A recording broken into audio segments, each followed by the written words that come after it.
Hello class, today in our class I am going to teach you Hornbill's chapter 5, The Ailing Planet, the Green Movement's Role, which was written by Nani Palkiwala. First of all, I want to tell you about the writer. Nani Palkiwala was an Indian jurist and liberal economist. He was born on 16 January 1920 in Mumbai. He was a legend because he used his talent to the fullest for all the right purposes. He did so by living for what he believed in, by working very hard, respecting the people he worked with, and living his life with absolute grace and humility means ये जो hornbill का आपका chapter 5 है the ailing planet the green women's role, ये जो नानी पालकी वाला है उनके द्वारा लिखा गया है. सबसे पहले मैं आपको उनके बारे में बता दूं कि वो हमारे भारतीय मूल के जूरिस्ट थे और लिबरल इकोनॉमिक्स माने जाते थे. उनका जो जन्म था वो 16 जनवरी 1920 मुंबई में हुआ था और वो लीजेंड इसीलिए कहलाते थे क्योंकि वो कोई भी वर्क अपने पूरे टैलेंट के साथ करते थे, पूरे राइट पर्पस के साथ करते थे. और वो ऐसा इसलिए कर पाते थे क्योंकि वो जो कुछ करते थे उनको उस पर बिलीव था और बहुत ज़्यादा हार्ड वर्किंग थे और जिन लोगों के साथ वो काम करते थे उनको बड़ा रेस्पेक्ट देते थे. एंड और उन्होंने जो अपना पूरा जीवन है, उनका पूरा जीवन बड़े ही ग्रेस और ह्यूमिलिटी के साथ उन्होंने जिया है. तो ये आपके राइटर का इंट्रोडक्शन था. Now introduction of the lesson. अब हम इस लेसन के अंदर what we are going to study, क्या पढ़ेंगे हम इस लेसन में, ये हम थोड़ा जान लें. The chapter focuses on the factors that are responsible for declining health of earth. The chapter was originally an article written by Nani Palkiwala, which was published in the newspaper The Indian Express on November 23, 1994. The writer discussed the green movement, how a zoo in Zambia declared human beings as world's most dangerous animal. The writer also focuses on overpopulation, deforestation, and what should be our responsibility towards the environment. Means ये जो हम lesson पढ़ने जा रहे हैं इसके अंदर writer ने हमें किस चीज़ पे फोकसेस किया है कि ये जो अर्थ है, अर्थ का जो हमारी पृथ्वी है, वो पृथ्वी का विनाश कैसे होता जा रहा है और हमारी जिम्मेदारी क्या है और इसके लिए कौन जिम्मेदार है, ये हम इस लेसन के अंदर पढ़ेंगे. और ये जो चैप्टर है ये नानी पालकीवाला के द्वारा एक लिखा हुआ आर्टिकल है जो कि एक न्यूज़पेपर जो कि जिसका नाम था द इंडियन एक्सप्रेस, उस न्यूज़पेपर में 23 नवंबर 1994 में ये आर्टिकल आया था.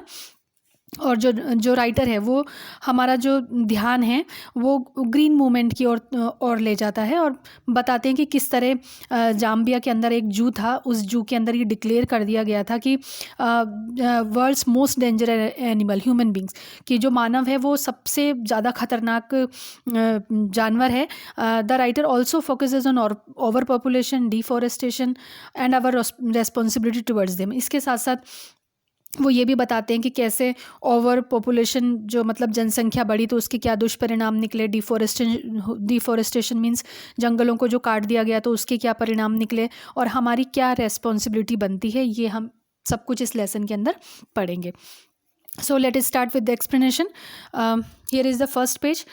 The writer says that the green movement which started nearly 25 years ago from 1994 spread so quickly in the world history. The world's first nationwide Green Party was founded in New Zealand in 1972. Means सबसे पहले तो writer ये बता रहा है कि किस तरह जो ये आपका ग्रीन मूवमेंट था वो 25 साल पहले 1994 में ये हुआ और ये इतनी जल्दी फैला कि फिर इसने संसार के इतिहास में फिर इसने पीछे पलट के नहीं देखा. और ये सबसे पहले जो इसको फाउंडेड किया गया था, कहाँ पे किया गया था, न्यूजीलैंड में 1972 के अंदर किया गया था. Now he says that from some time our views have shifted from seeing earth and its resources as irreversible to complete opposite. We now understand that our resources need to converse for future generation. Copernicus taught mankind how the earth and other planets revolve around the sun, and it was complete change which involved human perception. Now the earth is seen as a living organism of which we are an integral part.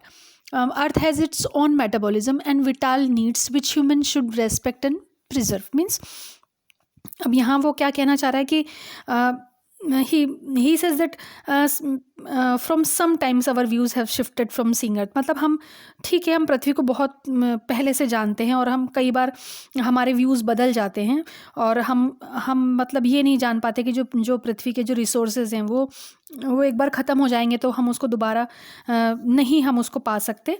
और लेकिन अब धीरे धीरे हमारी सोच बदल रही है और हम ये सोचने लगे हैं कि हमें अपनी फ्यूचर जनरेशन के लिए, अपनी आने वाली जनरेशन के लिए हमें इसको बचाना होगा। कोपरनिकस ने मानव जाति को ये सिखा दिया है, ये बता दिया है कि जो अर्थ है वो और जो पृथ्वी है और जो दूसरे प्लेनेट हैं वो सूर्य के चारों तरफ वो रिवॉल्व करते हैं, रिवॉल्व अराउंड द सन, सूर्य के चारों ओर परिक्रमा करते हैं। और धीरे धीरे ये जो हमारी पृथ्वी है वो बदल रही है। और अब पृथ्वी को हम किसके रूप में लेते हैं, हम उसको एक लिविंग ऑर्गेनिज्म के रूप में लेते हैं और हम भी उसका एक पार्ट हैं। और अर्थ का एक अपना ही एक स्वरूप है और हमको उसका सम्मान करना चाहिए और उसकी सुरक्षा भी करनी चाहिए। Now, the earth is now like a patient whose health is declining. As we human beings are now realizing our duty to be a good manager of the planet and to be a responsible trustees to conserve the environment so that we can pass a legacy to the future generation. मतलब अब हमने, क्योंकि over population हो गया, deforestation हो गया और इतना ज़्यादा पॉल्यूशन हो गया है कि जो अर्थ है वो हमारी क्या हो गई, एज ए पेशेंट हो गई, वो एक मरीज की, एक रोगी की तरह हो गई। और जो उसकी जो हेल्थ इज़ डिक्लाइन, मतलब वो उसका यहाँ हेल्थ मतलब उसका स्वास्थ्य खराब हो रहा है। इसका मतलब यहाँ पर है कि पृथ्वी का विनाश करीब होता जा रहा है, पृथ्वी विनाश की ओर बढ़ रही है।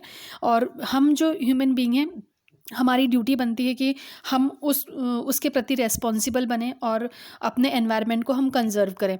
और अगर हम ऐसा करते हैं तो हम अपनी आने वाली जनरेशन के लिए इसको आगे पास कर सकेंगे।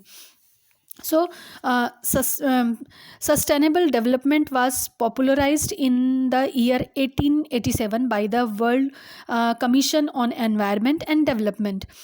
In the reports, sustainable development is termed as a type of development that meet the needs of present generation without wasting or compromising with natural resources so that future generation can meet their needs.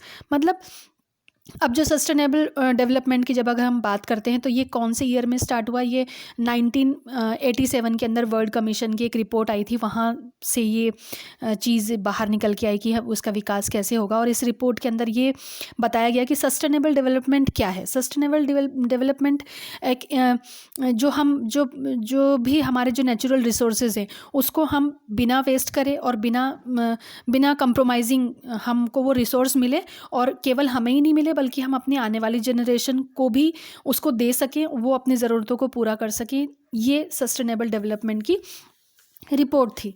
Now in a case in a zoo in Lusaka, Zambia, there reads a notice: the world's most dangerous animal, and inside the case is a mirror that depicts that humans are the world's most dangerous animal. With the effort of new agencies in the world, now humans are seen as the most dangerous animals. They have realized the importance of shifting to a new system based on partnership. Means अब human being का क्या role था, human being ने कैसे पृथ्वी को नुकसान पहुंचाया, ये इसकी सबसे बड़ा जो एग्जांपल है वो कहाँ मिलता है कि जाम्बिया में लुसाका एक जगह है, वहाँ पर एक ज़ू था और उस ज़ू के अंदर एक नोटिस लगा हुआ था और नोटिस के अंदर लिखा हुआ था कि the world's most dangerous animal. मतलब वो एक केज था, केज बिल्कुल खाली था और खाली केज के ऊपर ये नोटिस लगा हुआ था। And inside the cage is a mirror. और उन्होंने क्या किया था, उस केज के अंदर में एक कांच रख दिया था, that depicts that human are the world most dangerous animal. क्योंकि जब भी कोई ह्यूमन उस पिंजरे के पास से निकलता था तो उसका जो रिफ्लेक्शन था उस मिरर में आता था, उसकी जो तस्वीर उस कांच के अंदर आती थी। और वो ये कहना चाहता था इस मैसेज से कि मानव जो है वो सबसे ज़्यादा खतरनाक है संपूर्ण पृथ्वी पर। और with the efforts of news agency in the world, और संसार के अंदर और भी जो नई एजेंसीज़ हैं, जो साइंटिस्ट लोग हैं, उन्होंने भी अपनी काफ़ी थ्योरीज़ की और उन्होंने भी इसको प्रूव कर दिया कि मानव ही सबसे ज़्यादा डेंजरस एनिमल है। और ये बताया गया कि अब अगर हम अपनी अर्थ को अगर हम डेवलप करना चाहते हैं, इसको बचाना चाहते हैं, तो हमको इसके अंदर अपनी पार्टनरशिप दिखानी होगी, मतलब हमको रेस्पॉन्सिबल बनना होगा। क्योंकि अगर अगर हम बात करें कि डिफॉरेस्टेशन की, तो वो किसके कारण हो रहा है? हमारी नीड्स के कारण हो रहा है। अगर हम बात करें पॉपुलेशन की, तो पॉपुलेशन किसके कारण बढ़ रही है? हमारे कारण बढ़ रही है। अगर हम बात करें पॉल्यूशन की, तो पॉल्यूशन किसके द्वारा हो रहा है? तो वो हमारे द्वारा हो रहा है, हमारी नीड्स की वजह से हो रहा है। इन्हीं सब कारणों की वजह से जो जो जो पृथ्वी है, हमारी पृथ्वी का विनाश होता जा रहा है, हमारी पृथ्वी एक अंत की तरफ बढ़ती जा रही है। इसीलिए मानव को क्या कहा गया है? मोस्ट डेंजरस एनिमल कहा गया है। Now the human share the earth with about 1.4 million living species according to the classification of scientists. Biologists calculate that there are still millions of other species which are yet not classified due to their weaknesses or due to the lack of knowledge about them. मतलब अब उन्होंने बताया कि हम जो human जो हैं वो पृथ्वी का 1.4 मिलियन जो 1.4 मिलियन लिविंग स्पेसिस के साथ हम इस पृथ्वी को शेयर करते हैं। मतलब ह्यूमन तो हैं, और ह्यूमन के अलावा 1.4 मिलियन लिविंग स्पेसिस और है जो इस पृथ्वी का उपयोग करती है। और जो हमारे साइंटिस्ट ने उसका क्लासिफिकेशन कर दिया कि पशु कितने हैं, एनिमल्स कितने हैं, ह्यूमन बींग्स कितने हैं, सबको क्लासिफाइड किया हुआ है। और बायोलॉजिस्ट हैं, अगर हम उनके कैलकुलेशन को देखें तो उनका ये कहना है कि still millions of other species है। मतलब अभी भी कई मिलियन ऐसी प्रजाति हैं जिनको अभी हमारी कमजोरी के कारण या कहो कि हमारा नॉलेज अभी वहाँ तक नहीं गया है, तो हम अभी उसको क्लासीफाइड नहीं कर पाए हैं। मतलब अब आप देखिए कि उस पृथ्वी पर कितने कितने मिलियन लोग इस पृथ्वी पर रह रहे हैं, और पृथ्वी ने हमें कितने लोगों को संरक्षण दिया हुआ है। सो आगे इस चैप्टर में जो नानी पालकी वाला है वो क्या प्रॉब्लम शेयर करता है और किस तरह वो हमें रेस्पॉन्सिबल बनाना चाहता है, we study in the next class. If you have any problem in the explanation of first part, you can ask me. Till then, good bye.